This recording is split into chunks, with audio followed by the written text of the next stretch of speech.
Anton Du Beke would be the perfect Strictly replacement for Darcey Bussell, but there's an issue.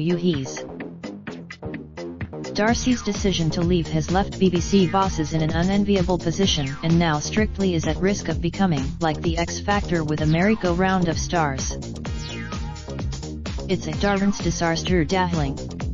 Said in my best, Darcey Bussell's shock decision to foxtrot off Strictly come dancing in one heck of a hissy fit. You, the type usually reserved for X Factor judges, has left BBC bosses in an unenviable position. But the show's millions of loyal viewers and the professional dancers who work on the show know there is an obvious solution.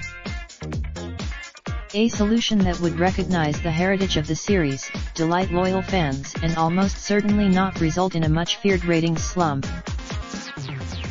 Oh, but there's an issue. Anton Du Beke is a straight white man. And, even, poor old Anton keeps dragging his partner around year after year hoping that eventually his time in the big gig will come.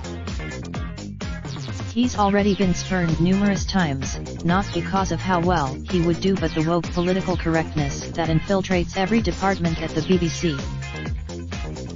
The late Sir Bruce Forsyth long plumped for the Pro to replace him eventually as the show's host alongside Tess Daly, but the Beat overruled him to create an all-female presenting duo with the brilliant Claudia Winkleman. When Arlene Phillips was brutally knifed, it was because then BBC chiefs wanted someone young and diverse. Step forward when Alicia jumped ship to Britain's Got Talent after significant backlash from Strictly loyalists, they wanted the class of Darcey. And when Len Goodman retired for the big bucks of US telly, the experience and natural star power of the Queen of Latin Shirley Ballas was rightly irresistible. But what excuse it, Strictly is becoming like X Factor with a merry-go-round of stars. The stability of the dance family is dissipating, which puts its longtime status as the Saturday night favorite at some risk. The ratings dropped by 400,000 last year, with the Kissgate scandal between Cian Walsh and Katya Jones overshadowing non-entity signings like eventual winner Stacey Dooley MBE. That's what makes unlike James Jordan and Brendan Cole, who so desperately wanted to become judges, Anton hasn't flown off the handle and bitched publicly.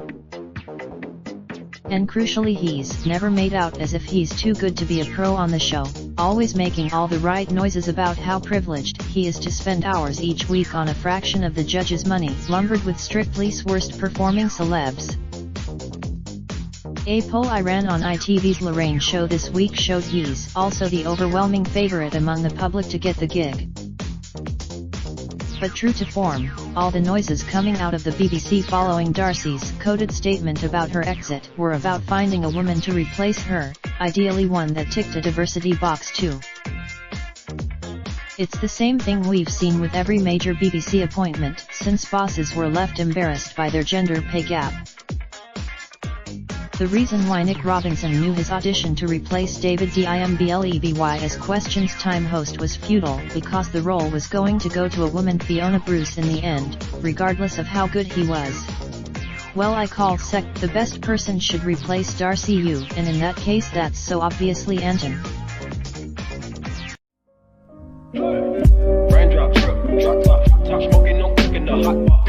Fucking on your bitch, yeah, that. Looking up, open the park pot.